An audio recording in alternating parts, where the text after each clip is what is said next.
পাশাপাশি ডক্টর ইউনূসের সরকারকে উদাত্ত আহ্বান জানাবো, আমাদের পাসপোর্টের মধ্যে লেখা ছিল যে আমাদের এই পাসপোর্ট সকল দেশের জন্য প্রযোজ্য, ইসরায়েলের জন্য প্রযোজ্য নয়। কেন লেখা ছিল? আমরা বাংলাদেশ মুসলিম দেশ, ইসরায়েলের সাথে কোনো সম্পর্ক আমরা চাই না। এই যে লেখাটা ছিল, এই লেখাটা গত সরকার পাসপোর্ট থেকে উঠিয়ে দিয়েছে। আমরা তীব্র নিন্দা জানাই। আমরা ইউনূস সরকারের কাছে উদাত্ত আহ্বান জানাই, পুনরায় আমাদের পাসপোর্টে এই লেখা ফিরিয়ে আনা হোক যে আমাদের পাসপোর্ট সকল দেশের জন্য প্রযোজ্য, কিন্তু ওই অভিশপ্ত দেশের জন্য প্রযোজ্য নয়। এবং আমরা আরো উদাত্ত আহ্বান জানিয়ে বলতে চাই যে আমরা আমাদের এই স্বাধীন পররাষ্ট্রনীতি দেখতে চাই। বর্তমান সরকার যে সংস্কারের কাজে হাত দিয়েছে, এই সংস্কার সম্পূর্ণ করে বাংলাদেশের মানুষকে একটি সুজলা সুফলা নিরাপদ সোনার বাংলা উপহার দেওয়ার উদাত্ত আহ্বান জানাই। তবে সতর্ক করব, আমাদের কনসার্নের জায়গা কোথায়। আমরা কোনো সময় কোনো সরকারের বিরুদ্ধে গিয়ে কোনো সময় আমরা মাঠে নামিনি, তবে আমাদের কনসার্ন আমরা তুলে ধরেছি। আমাদের কনসার্নের জায়গা হচ্ছে, আমাদের সতর্কতার জায়গা হচ্ছে, এই সরকারের উপদেষ্টা পরিষদের মধ্যে এমনও কিছু ব্যক্তি আছে যারা ইসলামের নামে লালনবাদকে প্রতিষ্ঠা করতে চায়। আমরা ইসলামের নামে নদিয়ার ইসলাম, লালনবাদের ইসলাম বলে পৃথিবীতে কিছু নাই। ইসলাম একমাত্র আল্লাহর, আল্লাহর রাসূলের। অতএব এই সমস্ত উপদেষ্টাদের সতর্ক করে দেন যেন তারা লালনবাদের ইসলাম প্রতিষ্ঠা করার দুঃসাহস না দেখায়। ঠিক। অতএব আজকে বিশ্বের মোড়ল যারা আছে, আজকে মুসলিম বিশ্বের যারা নেতা আছে, তাদের সকলকে উদাত্ত আহ্বান জানাতে চাই। পাশাপাশি বাংলাদেশের সরকারকে আমরা সাধুবাদ জানাই। ছোট দেশ হলেও তারা শক্তিশালী স্টেটমেন্ট দিয়ে হামলার প্রতিবাদ জানিয়েছে। তেমনি আরো একটি বিষয় আমাদের কনসার্ন আছে, LGBT। আজকে সমগ্র পৃথিবীতে মানুষের স্বাভাবিক চরিত্র নষ্ট করার জন্য LGBT হচ্ছে শয়তানের সবচেয়ে বড় এজেন্ডা, তথা মানুষের মধ্যে সমকামিতার অপরাধ ছড়িয়ে দিয়ে তাদেরকে ধ্বংস করে দেওয়া। কিন্তু বর্তমান আমেরিকার সরকার স্পষ্টভাবে বলে দিয়েছে লিঙ্গ দুইটাই, পুরুষ লিঙ্গ আর স্ত্রী লিঙ্গ, আর তৃতীয় কোনো লিঙ্গের এখানে সুযোগ নাই। অতএব আমরা আমাদের সরকারের প্রতি উদাত্ত আহ্বান জানিয়ে বলতে চাই যে আপনাদের পাশ্চাত্য সাপোর্ট আছে, এই সাপোর্টকে ভিত্তি করে, ইউরোপের সাপোর্টকে ভিত্তি করে আপনারা ভুলেও বাংলার মাটিতে LGBT আমদানি করার চেষ্টা করবেন না। বাংলার মাটিতে LGBT আমদানি করার চেষ্টা করলে তার ফলাফল ভয়াবহ হবে। সম্মানিত উপস্থিতি, বক্তব্যের শেষে এসে এতটুকুই বলতে চাই, আজকে আমরা দুঃখ ভারাক্রান্ত হৃদয়ে আল্লাহ সুবহানাহু ওয়া তাআলার কাছে আমাদের দোয়া করা উচিত। আমাদের কর্তব্য কি? আমাদের কর্তব্য দুইটা। আমরা আল্লাহর কাছে দোয়া করি আল্লাহ যেন অচিরেই মুসলমানদের সুলতানান নাসিরা দান করে। আল্লাহুম্মা আমিন।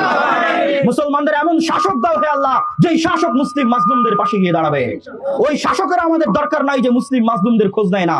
ওই শাসকের আমাদের দরকার নাই যে গাজার মুসলিমদের অসহায় অবস্থায় রেখে নিজ বিছানায় আরামে ঘুমাতে পারে, এসিতে ঘুমাতে পারে। ওই শাসকের দরকার নাই।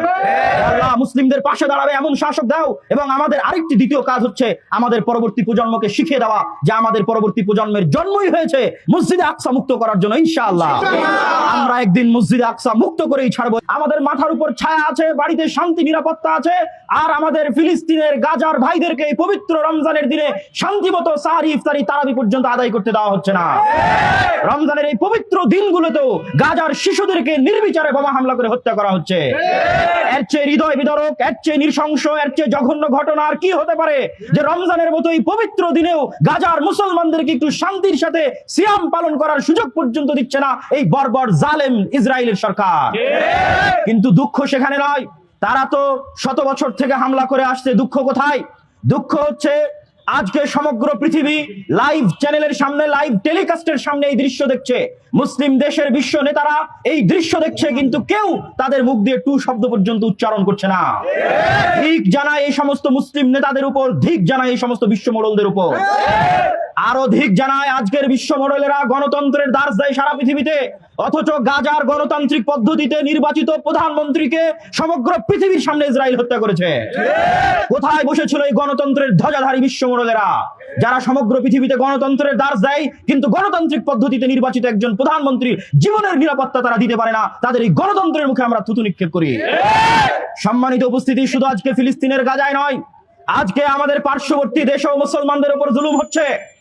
ভারত উপমহাদেশের একজন বড় শাসক আল্লাহওয়ালা বুজুর্গানে দিন বাদশাহ আলমগীর, যিনি দীর্ঘ 50 বছর তার সরকারি কোষাগার থেকে একটি অর্থ নেননি, তিনি নিজে হাতে টুপি বানিয়ে, নিজে হাতে কোরআন লিখে বিক্রি করে সেই টাকা দিয়ে তার পরিবার চালাতেন। সেই মহামানব বাদশাহ আলমগীরের যে কবর, সেই কবর যেই খুলদাবাদে আছে, আজকের ভারতের বিজেপি সরকার বলছে তার কবরকে সেখান থেকে উৎখাত করা হবে। নাউজুবিল্লাহ। কত বড় দুঃসাহস তারা দেখাচ্ছে। শুধু তাই নয়, আজকে ভারতের মুসলমানদের সবচেয়ে বড় সম্পদ ওয়াকফ বোর্ড, মুসলিম পার্সোনাল ল বোর্ড, ওয়াকফ বোর্ড, যা মুসলমানদের নিজস্ব সম্পত্তি, ওয়াকফের সম্পত্তির মালিক আল্লাহ, দেখাশোনা করে মুসলমানেরা। এই ভারতের বর্তমান সরকার সেই ওয়াকফ বোর্ডের আইনকে বাতিল করার মতো জঘন্য সিদ্ধান্ত নিতে যাচ্ছে। যদি এই জঘন্য সিদ্ধান্ত বাস্তবায়ন হয়, তাহলে ভারতের মাটিতে যত মাদ্রাসা আছে, যত মসজিদ আছে, এই প্রত্যেকটা মাদ্রাসা এবং মসজিদের স্বাধীনতা একদিনে ধ্বংস হয়ে যাবে, ধূলিসাৎ হয়ে যাবে। আমরা এই ধরনের জঘন্য সিদ্ধান্তের তীব্র প্রতিবাদ জানাই। সম্মানিত উপস্থিতি, আজকে ভারতের মাটিতে মুসলমানদের ফ্রিজে গরুর গোশত রাখার অপরাধে, মুসলমানদেরকে জয় শ্রীরাম না বলার অপরাধে, মুসলমানরা হোলি খেলায় অংশগ্রহণ না করার কারণে প্রকাশ্যে পিটিয়ে হত্যা করা হচ্ছে। কোথায় সেই সমস্ত বড় বড় মানবতার দার্স দানকারীরা? কোথায় সংখ্যালঘুদের নিরাপত্তা নিশ্চিতকারীরা? বড় বড় বিশ্বমোড়লদের দেশ থেকে এসে পার্শ্ববর্তী দেশে বসে বাংলাদেশের সংখ্যালঘুদের নিয়ে কথা বলতে মজা লাগে, কিন্তু ওই পার্শ্ববর্তী দেশেই যে সংখ্যালঘুদের ন্যূনতম নিরাপত্তা নাই, এই বিষয়ে কথা বলতে কি লজ্জায় বাধে? সম্মানিত উপস্থিতি, বাংলাদেশের সংখ্যালঘুরা খুব নিরাপদ আছে, কিন্তু যারা সংখ্যালঘুদের নিয়ে বেশি চিৎকার চেঁচামেচি করছে, তাদের দেশে মুসলমানেরা নিরাপদ নাই। আজকে ফিলিস্তিনের গাজায় যে বর্বরোচিত হামলা চলছে, এই হামলাকে সামনে রেখে আমরা বলতে চাই, এই মাটি পবিত্র মাটি। আল্লাহ এই মাটির কথা কোরআনে উল্লেখ করেছে, সুবহানাল্লাযী আসরা বিআবদিহি লাইলাম মিনাল মাসজিদিল হারাম ইলাল মাসজিদিল আকসা। এই সেই মসজিদে আকসা যা সুলাইমান আলাইহিস সালাম তৈরি করেছে, দাউদ আলাইহিস সালাম তৈরি করেছে। এই সেই মসজিদে আকসা যা পৃথিবীর দ্বিতীয় মসজিদ। এই সেই মসজিদে আকসা যা মুসলমানদের কিবলা। এই সেই মসজিদে আকসা যা ওমর রাদিয়াল্লাহু তাআলা বিজয় করেছে।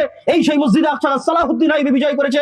ইনশাআল্লাহ আমরা হই, আমাদের পরবর্তী প্রজন্ম হোক, এই মসজিদে আকসা আমরা বিজয় করেই ছাড়বো ইনশাআল্লাহ।